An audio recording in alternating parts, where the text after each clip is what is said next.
Hey guys, Vol here. We're going to take a look at Circle against Cryx again. You might remember my recent report featuring Mohsar up against eDeneghra. Well, this game is also Mohsar against eDeneghra, but with a few major differences. First of all, it's eDeneghra, not eDeneghra, so it's the epic version. The backstory is that eDeneghra was a witch warcaster of the Cryx faction, and the Signar hero known as Haley managed to kill her. I believe they're sisters, and she's now undead. Also, this Cryx army is played by Lee, who has been one of my main and most regular opponents over the last month or so as I've been getting into the game. Lee's a bit more experienced than I am. He runs a bit more of an efficient list, so that game that you saw featuring Mohsar and my guys winning relatively comfortably definitely will not be as easy against Lee's army, because he's got the banethralls with UA and Tartarus. He's got some useful solos in there. He's got eDeneghra with a couple of Arcnode jacks, or the light ones, the bone chickens, and he's got some mechanithralls with the Necrosurgeons and everybody. But my list has remained unchanged, and we are still playing a game without any scenario, so let's launch into it. As you can see, you've got the deployment. I'm keeping generally to the left. The plan here is just to move my bloodtrackers and wolfriders all the way to the right, since they've both preyed the banethralls, and just start attacking them. But I've got some spells up my sleeve, such as crevasse, which I know is going to be really awesome against killing those mechanithralls, because they'll be removed from play without dropping corpse tokens. Next image shows you a bit more of an overview of Lee's army. He's got all of his bane thralls and tartarus out into this corner. The Skarlock's behind the hill. He's got the rider. I can't forget his name. Can't remember his name. Rather, the solo, who's also a dragoon. He's got a warwitch siren, I think, and a couple of those bone chicken dudes. And eDeneghra's in amongst the infantry on the left-hand side of the photo. Next image, though, I have taken my first turn. I've put Mirage up on the bloodtrackers just in case I can find a use for it later. I put Sunhammer up, even though he's only got 2 warjacks. I'll be dropping that later on, but at this point in time, there's nothing much else to do with with his focus, with his fury rather. The bloodtrackers and wolfriders is going to be, planning on assault, planning an assault against the banethralls later on. But in the meantime, moving up and to cover the forests, and just waiting for Lee to come forward. A little bit worried about his feet, but I think with the shifting stones I might be able to teleport my guys away, even though they can't move due to eDeneghra's feet, so we'll see how that goes. Next image, he has moved forward. He's clustering his army in the center rather than splitting up, which is a good move. He's moved one of his bone chicken dudes, I can't remember whether it's Defiler or whatever, up front next to that wall, but I should be able to knock it out with my javelins. It's not really a good idea to send the javelins in and attack the banethralls and then use my light cav or reform move back, because he's stealth. I've got to get within 5, and then I can only pull 5 back, and typically he's got extra charge range with Curse from Tartarus and the Dragoon solo giving him 1-inch Hellride or Deathride or whatever it is, Deathwalk. Can't remember the one that gives the whole army the plus 1-inch, but he's got it there. So next image, what you see here is the other side of the field, where he's pushed forward all his undead infantry, planning on taking some hits and then bringing guys back and assaulting me. So my plan here is going to be to use crevasse to really weaken him, and if he sends some of the guys in, I can sort of make a move depending on the positioning of his units. But at this point, I'm feeling pretty comfortable. Next image, my responding turn, I've got the bloodtrackers and the wolfriders, which essentially both moved up and threw javelins at this little warjack here, managing to kill it after I threw everything at it, knocked it out, and scrapped it. So that was quite a good little move. And they can, of course, come back to safety, and because they aren't so close to the banethralls, they won't be assaulted in the following turn. Next image, though, the Woldwarden has moved up into the forest. He's forced to cast Geomancy, which has been a choice of crevasse, and the plan worked perfectly. He hit one of the guys on the left and then swept away 4 more guys with the spray attack, which was awesome, because that means 4 guys total rather, that will not be coming back into play to assault me. So if he counter assaults, then he'll have less guys for me to mop up.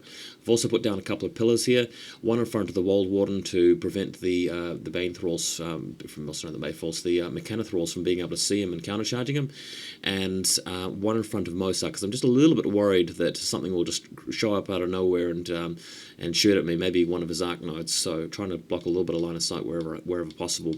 But yeah, Mohsar and the two other warbeasts hanging back behind the stones just in case eDeneghra makes a really offensive sort of charge and then feet move out into the open.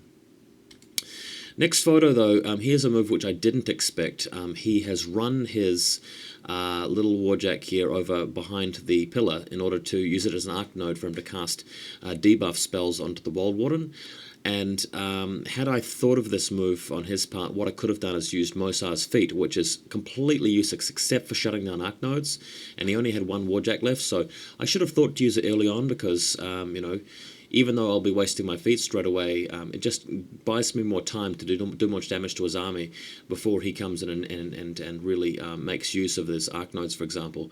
But what happened here is that the Woldwarden took a really heavy debuff from eDeneghra. I can't remember which spell she used off her list, but she's then able to send in some of the mechanithralls with another spell which allows them to charge without requiring line of sight. So he sent some through the forest, and because the Woldwarden was so heavily debuffed, he managed to smash them. So going to the next photo, he's charged in, he's also knocked out the pillar, and he's put 3 guys into combat with the Woldwarden, and the Woldwarden suffered so much damage, he lost both his mind and spirit functions, which really hurt me bad. So if I had thought to be able to sort of preemptively shut down his arc node and keep the Woldwarden safe, that would have allowed me to cast a geomancy in the following turn. Because you can't heal constructs, I won't be able to force them for geomancy, which will be a real problem.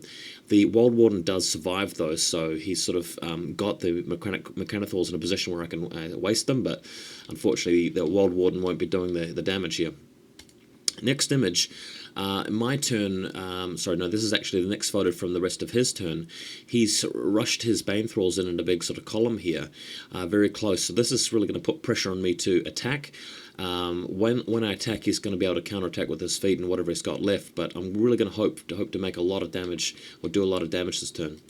So next photo, I start by activating the Warpwolf, who boosts the strength and easily wipes out this little warjack on his own. Bit of a waste of the feral Warpwolf, but the Warpwolf doesn't really have anything else to do this turn, and he's not really going to be up for any sort of counter attacks next turn, so I can keep him in the game for later. Next image, Mohsar activates and uses his weapon, which is I think called Dust Howler, and fires it. I believe sprays ignore the melee defense bonus, so he was actually able to spray 5 of these little thralls and wipe them out, which was, you know, really good, because if I can kill that last one, then he can't bring any of the thralls back. So that was really cool. Next image, Mohsar then casts Sands of Fate to teleport all the way over to the other end of his control range and replace himself with a bloodtracker. Now, the bloodtrackers are going to activate next, same with the wolfriders, and all charge the banethralls, so Mohsar should be safe here. He's camped on 1 Fury, and the reason I like this move is because it puts him really long way away from eDeneghra. There's no arc nodes left in the battlefield. The only thing that will be in range to charge Mohsar will be the banethralls, but I will hopefully have wiped them out during my next activation from the infantry. The downside to this move is that both the Woldwarden and the Warpwolf are outside of his control range now, although the Gorax is still within control range. So the Gorax did move to knock down a Bane thrall, but he's boosted up, or he's riled up for 4 Fury. I should be able to drink that back, maybe cut myself some more if I need it, and later on bring the other warbeasts back into his control range, or move within range to actually start getting them back in the game. Luckily, I sent the Woldwarden over with his activation to hit the last mechanithrall. What happened there is that I cast Primal on him, because losing his mind, he's only going to be rolling 1 dice to hit, and mechanithralls are defense 12, so he needs a 6 to hit, but with Primal it's more like a 4 to hit because he's got +2 mat. The other thing is that he can't boost to hit, so he really needed that. But luckily I attacked with both fists, required 4+ with each one. I hit with one of them and killed the mechanithralls. So that's completely eliminated his option to actually bring back more thralls on that side of the field. So I've completely saved myself there. So feeling quite confident with the way I played that out.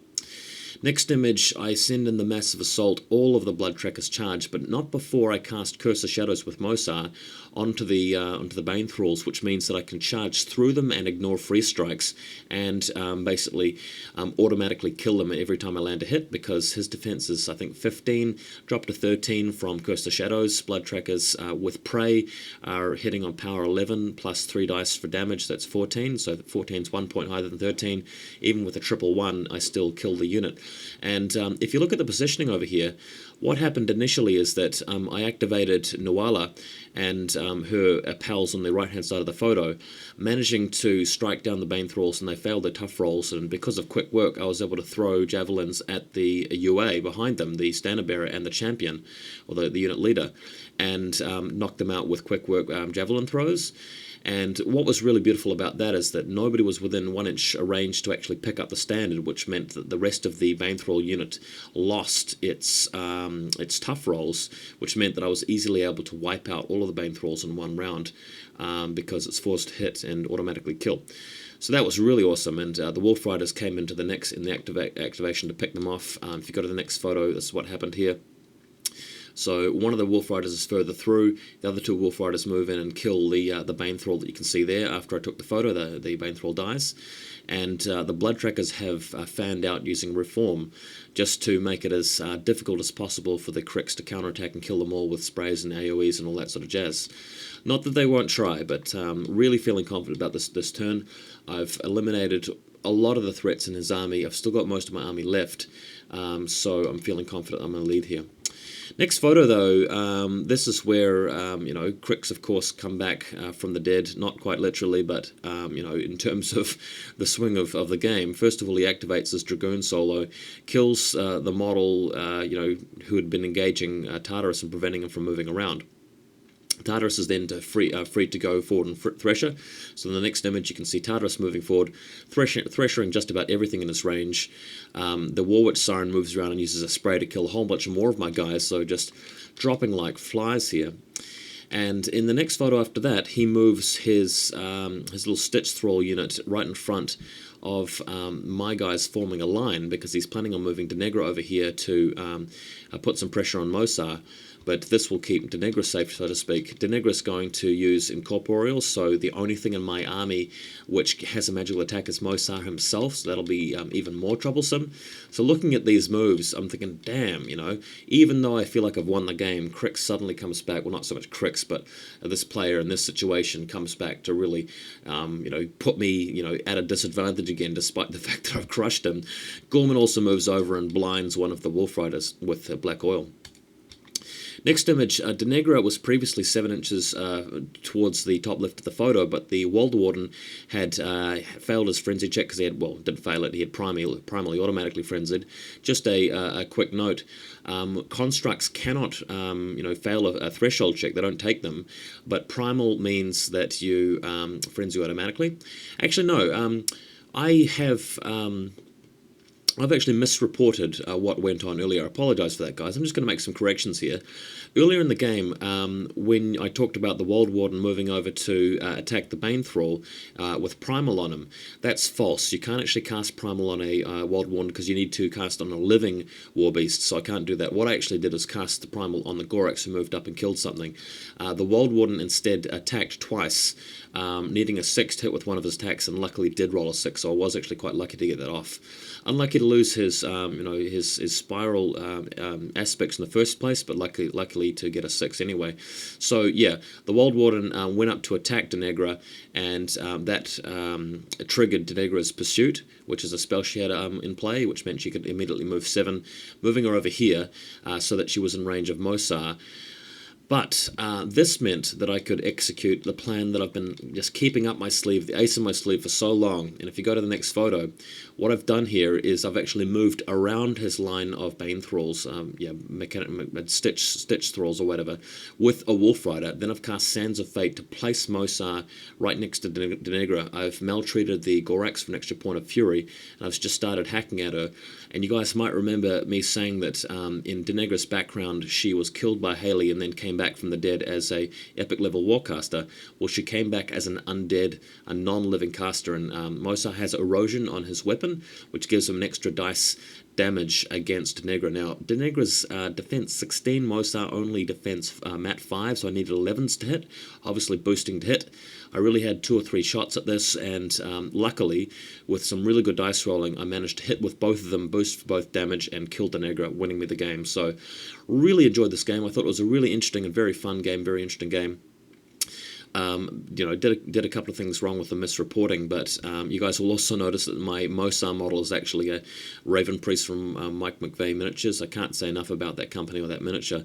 Really cool stuff. I've actually got the Gorax there as from the same company. I'm going to get more Varna as well, and Epic Iris if I ever start playing War Machine, or we use models from Mike McVeigh's studio. But there you have it, guys. Awesome win, Mohsar over eDeneghra. He managed to pull it off. Man, it looked like I'd had the game in the bag. Then eDeneghra just pulled something out of her butt and had me on the ropes. But Mohsar managed to seal the deal. So hope you guys like this one. Certainly enjoyed bringing this one to you.